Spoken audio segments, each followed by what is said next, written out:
Towards an Active Life, Fundamental Motor Skills, from 4 to 5 years old. Hi, I'm Annie. I work for the Quebec Blind Sports Association and I'm a kinesiologist. Hello, I'm Rebecca, mother of Alina, who's 4 years old. Between ages 4 and 5, we are going to continue developing fundamental motor skills, including walking, running, climbing, and swimming. We are also going to do more and more family-organized physical activities and begin participating in community-organized physical activities as well. Rebecca, does Alina already participate in an organized activity? Yes, she plays soccer and she just started tennis. How did Alina's introduction to soccer go? It went well. Alina is lucky that at age 4, she has parental support. So it's definitely easier given that there's someone by her side to ensure she has the support she needs. Perfect. As for tennis, which just started, how did you prepare her in advance for this activity? Well, the courts are just beside our house. We were able to bring her there and explain the boundaries of the court. We bought her a racket and a ball, so we practiced a lot with her in advance to prepare her by familiarizing her with the area, the process, the rules of tennis, and to talk to her a bit about what to expect. I imagine that at the beginning, she always needs to be accompanied by either a parent or another caregiver. Yes, so that's why we started Alina with sports so young, because it takes a lot of involvement from a parent. With her visual impairment, it's also hard for other caregivers to adapt to Alina's needs. When we're doing the activity, we really enjoy being together. We have the opportunity to explain to her what to expect. The caregivers are truly wonderful for being open to little things or tips to help Alina and adapt the sport to her.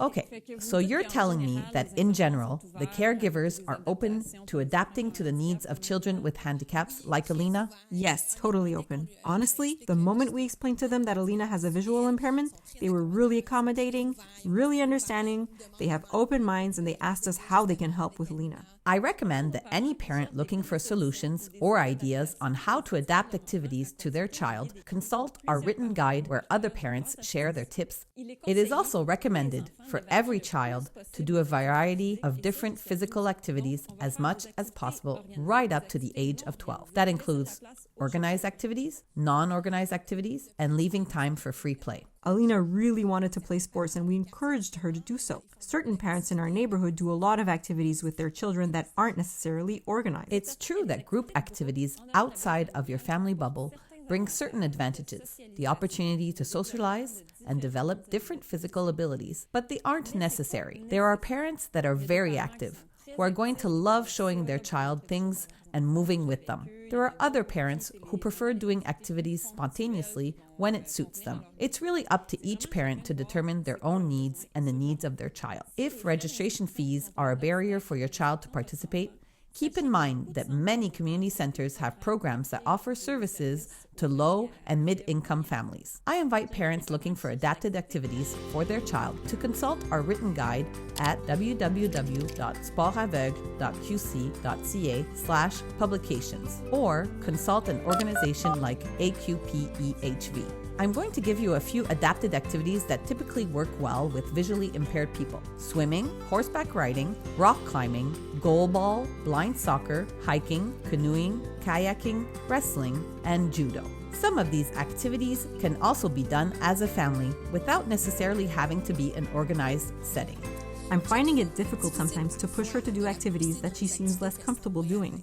Definitely, it can sometimes be difficult to encourage your child to push their limits and overcome her reluctance. Persevere gently, one little step at a time, and don't forget to make a game of it. A good start for your children will allow her to gain confidence in her abilities, experience success, and be active throughout her life.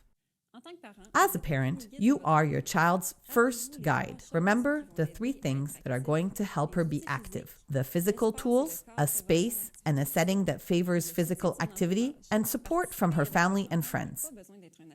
That all seems simple enough, but sometimes it's a real challenge. Yes, a huge challenge. Don't neglect your needs as a parent.